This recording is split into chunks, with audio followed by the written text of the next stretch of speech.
At the end of the last episode, the Irish supported James II against William of Orange and lost the war.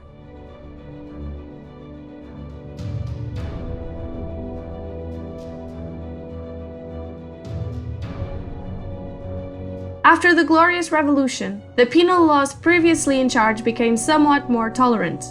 However, some Jacobites, people who supported James II during the Revolution, still resisted in Ireland and were finally defeated in the Battle of Aughrim in July 1691. After that, the penal laws were reinforced to prevent any other Irish rebellions. Some of these laws included torture as a punishment, with two of the most common ones being half-hanging, where soldiers would hang someone until they became unconscious. Then the soldiers would cut the rope, bringing the victim down, revive them, and repeat the hanging process again and again. And peach capping, where a bowl filled with boiling tar would be pushed down the person's head, and when the tar cooled and hardened, the bowl would be ripped off, taking the victim's hair and scalp with it. By this time, most of the Irish population was Catholic. Nevertheless, in the beginning of the 18th century, the leaders of these peasants started converting to Protestantism to avoid economic and political penalties.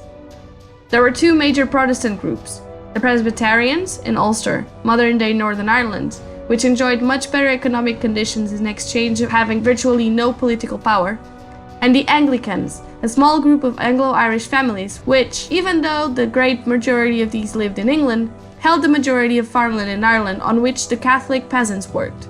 The Anglo-Irish that preferred to live in Ireland became increasingly identified as Irish nationalists and were resentful of English control in the island as they sought greater local control for Ireland. The Anglicans strongly distrusted the Presbyterians and were convinced that the Catholics should have minimal rights.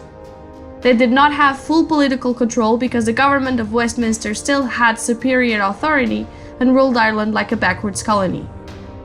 The Irish antagonism towards England just continued to aggravate since the absent landowners managed their estates very inefficiently, only producing food intended to export rather than domestic consumption. And as a result of this, when two very cold winters struck the crops in 1740 and 1741, a famine was in place, with about 4,000 casualties and 150,000 Irish leaving the island, which altogether colluded in a population decline of something between 20 and 38%. However, when the American colonies revolted in the 1770s, the Irish asked and succeeded on getting multiple concessions and to strengthen their power instead of seeking independence because they knew that they were heavily outnumbered and ultimately dependent upon the British Army for security purposes. By the end of the century, the Anglo-Irish ruling class had finally come to see Ireland, not England, as their native country and, as a result, a parliamentary faction led by Henry Grattan demanded a more favorable trading relationship with Great Britain and for greater legislative independence for the Irish Parliament, as the Navigation Acts of 1960s demanded that Irish products entering England had to pay tariffs, but the English ones entering Ireland were exempted from it. Nonetheless, not all the wished reforms in Ireland were enacted, and the English Parliament stalled over the more radical proposals, especially the ones enfranchising Irish Catholics. This was partially enabled in 1793, but even so, Catholics could not yet become members of the Irish Parliament or become government officials.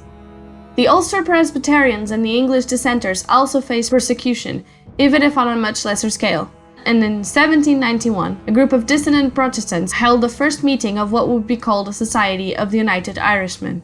Their original plans were to reform the Irish Parliament, controlled by those belonging to the state church, seek Catholic emancipation, and help remove religion from politics. Some of their ideals seemed unattainable, and as time went on, they became more determined to use force to overthrow British rule and founded a new sectarian republic.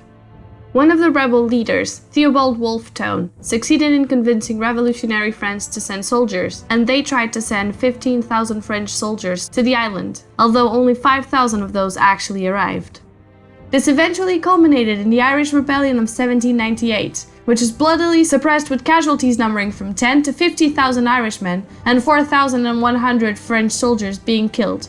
And, as a response, Irish self-rule ended altogether with the abolishment of the Irish Parliament with the Acts of Union of 1800, making Ireland and Great Britain not two kingdoms and a personal union of the same ruler, but one united kingdom of Great Britain and Ireland. Thanks for watching the video. If you enjoyed it, hit the like button and subscribe to know what happens next. See you next time!